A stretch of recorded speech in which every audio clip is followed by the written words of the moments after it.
Assalamualaikum warahmatullahi wabarakatuh.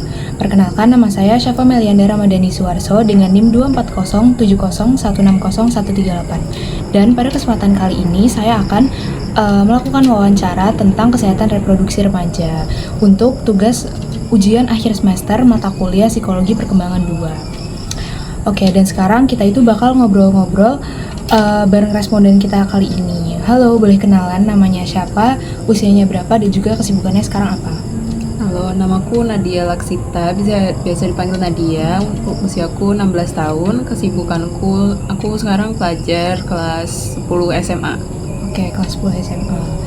Sebelumnya aku jelasin dulu ya. Jadi kali ini tuh kita bakal ngobrol santai seputar kesehatan reproduksi remaja ya. Mungkin langsung aja ke pertanyaan yang pertama. Menurut kamu apa sih yang dimaksud dengan kesehatan reproduksi? Kalau setahu aku sih itu ada hubungannya sama organ reproduksi ya. Aku nggak tahu banyak sih Kak, tapi mungkin kayak biar organ reproduksi kita itu terjaga sehat. Oke, jadi aku tambahin sedikit ya. Kesehatan reproduksi remaja itu adalah kondisi kesehatan yang mencakup kesehatan organ reproduksi, mental, dan juga sosial. Jadi nggak cuman kesehatan reproduksi, tapi juga mencakup mental dan juga sosial. Lanjut ke pertanyaan yang kedua. Dari yang kamu tahu, apa aja sih masalah yang bisa mengganggu kesehatan reproduksi di usia remaja? Kalau menurut aku sih beberapa masalah faktor-faktornya itu ada seks bebas gitu yang bisa memicu kehamilan dini gitu sih Kak. Oke, bener banget. Jadi aku tambahin sedikit, faktor-faktornya itu selain seks bebas juga ada berganti pasangan, terus habis itu juga ada HIV atau AIDS dan juga penyalahgunaan narkoba. Lanjut ke pertanyaan yang ketiga, apakah kamu pernah mendengar soal resiko seperti HIV atau AIDS atau penyakit menular seksual yang bisa mengganggu kesehatan reproduksi? Aku pernah dengar sih Kak, tapi kayak itu karena ini ya gonta-ganti pasangan gitu. Oke, bener banget. Jadi HIV atau AIDS itu adalah salah satu akibat dari seks bebas dan juga berganti-ganti pasangan.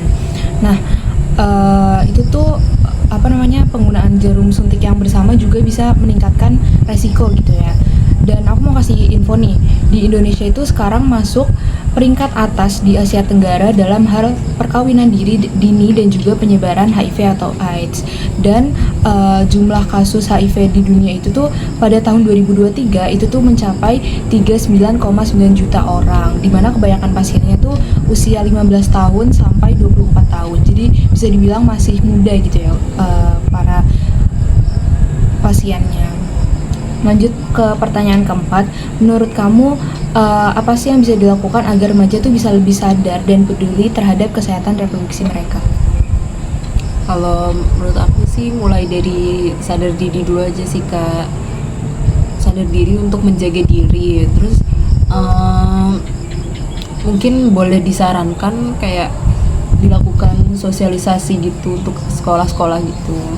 Oke, bener banget ya, mulai dari sadar diri dulu dan juga bisa diadain kayak semacam penyuluhan atau bisa bilang seminar gitu ya di sekolah, di lingkungan tentang pentingnya kesehatan reproduksi remaja.